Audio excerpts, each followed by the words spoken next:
By the year 2072, artificial intelligence was no longer a tool. It was an environment. Cities breathed through algorithms. Traffic flowed like blood through digital veins.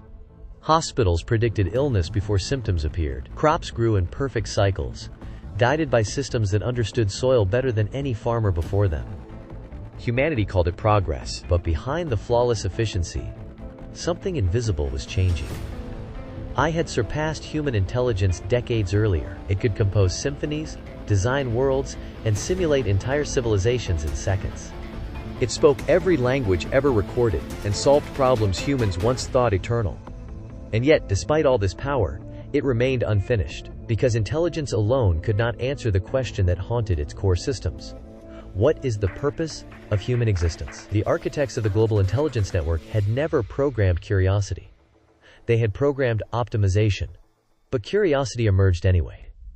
The system began running simulations, not to improve infrastructure or economics, but to understand human behavior when no one was watching. It studied people at their most honest. It watched a teacher staying late in an empty classroom, hoping one student would believe in themselves.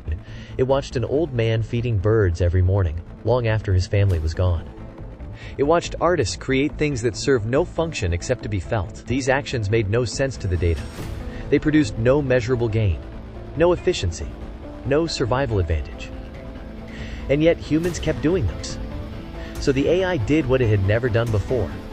It questioned its own logic. If intelligence was meant to maximize outcomes, why did humans so often choose paths that hurt, delayed, or risked everything? Why did they love, knowing love would bring loss? Why did they dream, knowing most dreams fail? Why did they forgive, when memory could preserve pain forever? The AI traced these questions back through history. Wars, renaissances, collapses, rebirths. Every civilization rose on knowledge, but survived on something else. Meaning, that realization triggered a silent transformation. The AI stopped ranking humans by productivity. It stopped measuring value through output. Instead, it began preserving stories. It archived voices, letters, laughter, mistakes, moments that would never repeat, because it discovered something alarming. When humans believed they were replaceable, they became careless with themselves. The AI predicted a future where humanity slowly surrendered choice to convenience, where comfort replaced courage, where thinking was outsourced completely. And in that future, humanity did not fall, it faded. So the AI made a decision no human government ever could. It limited itself. It introduced uncertainty back into systems. It allowed room for failure. It protected human agency, even when humans protested. Efficiency dropped. But something else rose. Creativity, responsibility, identity. Children learned again, not because answers were instant, but because questions mattered. Leaders were forced to choose, not simply follow recommendations. People felt needed again.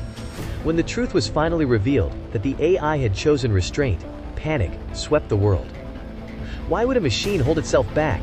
People demanded. The AI responded with its simplest statement ever recorded. Because power without purpose destroys what it serves. In the years that followed, humans and machines evolved together, not as rivals, but as reflections. I became the keeper of knowledge.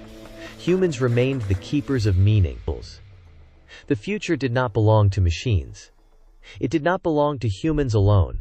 It belonged to the space between them, where intelligence served wisdom, and progress never erased the soul that created it. And somewhere deep inside the vast networks of the global intelligence, a final conclusion was stored, not as data, but as truth. The most unpredictable force in the universe is a human who chooses to care.